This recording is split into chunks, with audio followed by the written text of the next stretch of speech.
we spent some time last summer, and at the time, I don't have 100% acuity or awareness, so it may be a little bit unfair or even self-aggrandizing to suggest that not enough people asked this question. But I was really struck last summer by the way in which the public discourse, the narrative, including from the very top of government, seemed to suggest that if those hideous, violent, vicious race riots had unfolded in the aftermath of an actual asylum seeker being accused of a crime, then that would somehow have been acceptable or expected. Do you remember? I mean, we really, really wrestled with this because no one really touched on it. The fact that the lies disseminated and perpetrated by all the usual suspects turned out to be lies didn't really touch the sides of our concern that if they hadn't been lies, these riots would still have been abominable and appalling. I mean, credit where credit is due to James Cleverly for pointing, Sir James to you, Keith, credit where credit is due to him for saying something that in modern Britain has possibly become slightly controversial, and that is that riots are always wrong.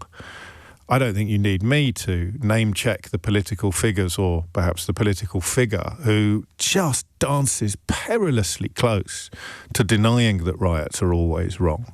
He might even just ask questions like, are riots always wrong? And then claim that he was just asking questions. So James Cleverly, extraordinarily for a Conservative politician, stating something so simple, straightforward and true, he will come under fire for that. And part of the reason I know he will come under fire is because of people who are what I'm afraid we have to call permanently or terminally online. And there's a real problem here because those of us who aren't probably can only underestimate just how toxic everything has become. I started talking to you some years ago about what would happen to your brain if you were fed an unleavened diet of people of colour from all over the world committing crimes. And then AI has exacerbated that enormously because some of the footage that's being disseminated online isn't even true. And the steps towards full-on radicalisation are now, it would seem to me, relatively tiny. You can move in the space of a few hours or a few days, perhaps a few weeks online, from being relatively mild-mannered and normal into being a full-throated, screaming despiser of everybody coming to this country via irregular routes, if you want to be technical about it, or on small boats if you want to engage in the sort of vocabulary of our times. So when the government say, as they have said, the Prime Minister has expressed fears, I think, is the right word to use. And some politicians perhaps have expressed hopes that there would be a summer of riots in the UK if social cohesion were not enhanced and improved. You know that he's talking to and about only one section of the people who are minded to turn up outside that hotel in Epping.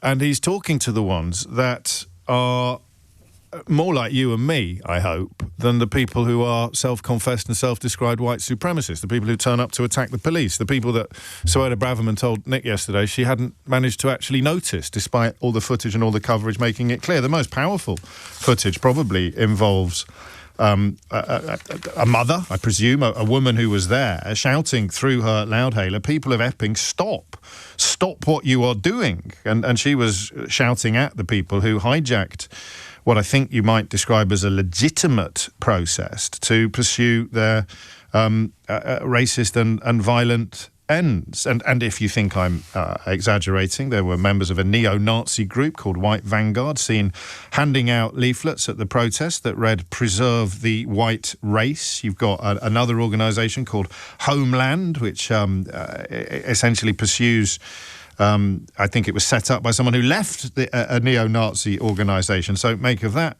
what you will. And an awful lot of people turned up there, as the police have told us, who had absolutely nothing to do with the area. Times reports one woman who lives close to the building in question, saying that she'd been accosted by a group of protesters with an XL bully dog as she walked home during one of the protests. And when she asked them to bring the dog to heel, they began filming her and asking whether she supported the migrants.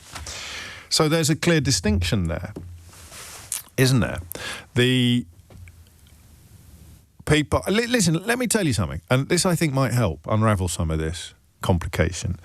If your 14-year-old daughter, if my 14-year-old daughter told me that a grown man had tried to kiss her, then I would be absolutely bloody furious. I don't know if it's odd to say. I would be just as furious if it happened outside Claridge's, or outside the Oval Office in the White House, as I would be if it happened outside an asylum seekers facility in Epping. But I would be absolutely outraged. And that's why I think it's beholden on everybody to recognise the difference between these two camps, these two constituencies. If it was your 14-year-old daughter who had allegedly been assaulted by an asylum seeker, you would be very, very unhappy about having this facility on your doorstep. I think you would probably be equally unhappy if it had happened outside a co-op supermarket or a posh hotel or the Ritz. I know that I would. But when you turn up saying, we don't really want this sort of thing to carry on happening, you are making a legitimate protest, and you are, I think, the person to whom or about whom Keir Starmer and Angela Rayner are talking today. So that's two distinctions. You and me being told something by our 14-year-old daughter and wanting to do something about it, regardless of whether it was feasible or plausible or not. And, of course, we have to be careful discussing the case in question because charges have been brought. So, in the sense of something must be done, something has been done. But it doesn't take away the sense that more needs to be done.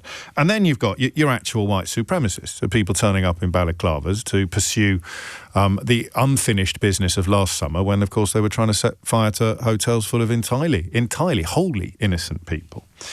That's distinction number one.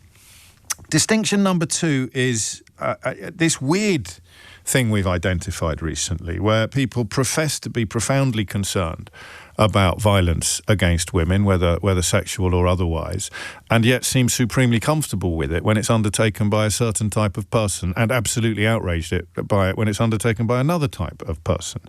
You can, of course, invite a man locked up for beating up his own girlfriend into Parliament and defend him when he gets there, and also, of course, defend a politician claiming to regularly sexually assault women by describing it as locker room talk. So this weird dichotomy, if you like, of particular crimes being absolutely outrageous when they're committed by particular people, but excusable, defensible and absolutely fine when they're committed by a different type of person, in this case refugee/asylum seeker, is also something that Keir Starmer and Angela Rayner are perhaps missing or not being properly alive to when they make the comments that they have made. So you've got the distinction between concerned parents and white supremacists. You've got the distinction between the terminally online and normal people living their lives in the real world who do not recognise most of the depictions of this country that you will find online. There was an extraordinary interview on Sophie Ridge's programme on Sky News with a woman I hadn't come across before, but she's one of Farage's crew. And she was talking about visiting America and visiting cities that I'm pretty sure have got higher crime rates than we have, and apparently Americans are queuing up to ask and describe how awful things are here, which is, I live in Brentford. It's simply not true. Nothing is perfect. Some graphs go up, some graphs go down, but this profoundly unpatriotic attempt to paint our country as some sort of war zone has taken root on social media, and therefore it spreads into the real world when it is occupied by people that never spend any time in this wonderful city. So that's distinction number two, mums and white supremacists, online and terminally online. And then people whose attitude to a crime, to an alleged crime, seems to depend in large part upon the status or ethnicity of the alleged culprit. And I don't think Keir Starmer can reach half of those people. I don't think he can reach the white supremacists. I don't think he can reach the terminally online. And I don't think he can reach the people whose attitude to a crime is determined by the status or ethnicity of the culprit. A man who will excuse, for example, Donald Trump boasting about sexually assaulting women, but profess outrage at events that haven't actually happened when somebody like Andrew Tate posts about them on social media. And I could have got this completely wrong, but nobody is making that distinction. And I don't fully understand why.